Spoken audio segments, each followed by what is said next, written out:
I failed miserably at a lot of things in January. Language learning went down the drain. My organization system was not working for me. I was forgetting appointments, forgetting emails I had to send, and couldn't find the motivation to go to the gym.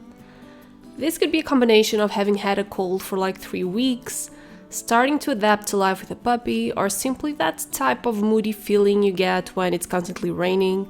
But either way, January was the month where I didn't do anything I was supposed to do. I failed in all of my habits and routines, and it was one of the messiest months I've had in a long time. But I'm a huge believer that you can start all over in any month of the year, so this year, February is going to be my January. This video serves to, number 1, tell you that hey, it's okay to be incredibly unproductive once in a while, and 2, to show you how I'm trying to overcome this lack of energy and organization by using some simple techniques that I've used in the past. If things are failing for you and you're being too ambitious about your own goals, one of the best ways to get back on track is restarting the good old habits using baby steps.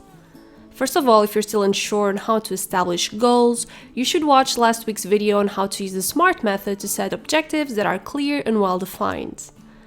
If you've established good goals but you're losing track like me, just try to think on how you started in the first place.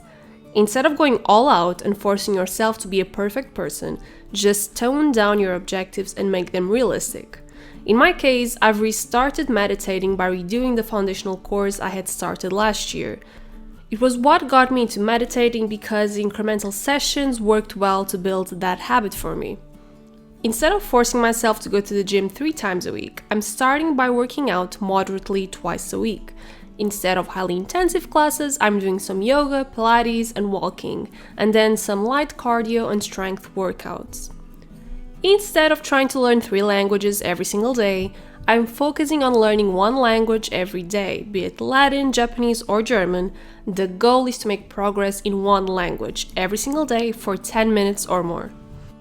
Then I'm just realizing how it is impossible to keep up with my old reading rhythm. So this time I'm compromising to read 2 books per month, the book featured in my yearly reading list and a second book of my choice.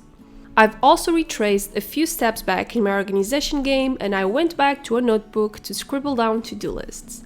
Since my main calendar and Notion still work as main organization apps, I'm just ditching actions for now, and then I can jot down more structured lists of tasks and chores I need to accomplish.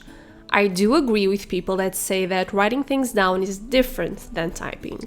It somehow feels like you've put more thought into whatever you are jotting down into paper.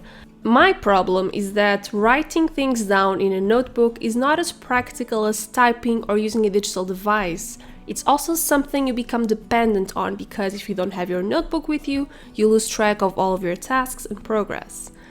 Still, it can be a good system in the beginning and I've decided to go back to it for the time being. Also, I still haven't found a good enough app that mimics a dual system between daily and weekly to-do lists. Actions is actually a great app to log in tasks that I need to do for specific days, but then again, there are tasks that have a wider time frame and can be accomplished and should be accomplished in a certain day or week. And I find it pretty hard to find a good app that mimics that experience. So for now at least, I'll be able to mimic that experience with pen and paper. Because of this, and because I've been awful with habits, I went back once again to a habit tracker. And although habit trackers do not work for me in the long term, they usually provide for a great way to implement, or in this case, re-implement habits that I've lost. So I'm starting all over again with meditating at night, working out 2 to 3 times a week and reading every day and tracking that progress in my habit tracker. Since I'm worried both about habit tracking and writing down my daily and weekly to-do lists, I picked up a habit journal by James Clear, which is basically a dotted notebook that also has built-in habit tracker in the back of the book, so I don't have to bother with creating habit trackers myself in a bullet journal. So this is how I'm going back to basics for February, and between working, managing a business, and trying to conciliate family life with some well-deserved self-care, sometimes there isn't enough time in the day dedicated to education. That's why it's much easier to rely on platforms that allow us to watch interesting content during other busier tasks, and for that, you have a great combo which is today's sponsor, CuriosityStream and Nebula. CuriosityStream has thousands of documentaries that you can watch on the go. Their portfolio covers dozens of different topics that can help you improve your knowledge in things you wouldn't be able to learn in such a short amount of time. When you sign up for CuriosityStream, you also get access to Nebula, which is a platform made by video creators, myself included, where we are able to share our content without YouTube's restrictive policies. Signing up for Nebula allows you to, first of all, access a curated library of ad-free educational videos, and secondly, watching awesome exclusives that you can find anywhere else. Also, you're helping support independent creators on making content that is useful and interesting instead of having to cater to YouTube's algorithm. Sign up using the promo code StudyCorner or click the link in the description box to have your free 30-day membership and start learning today.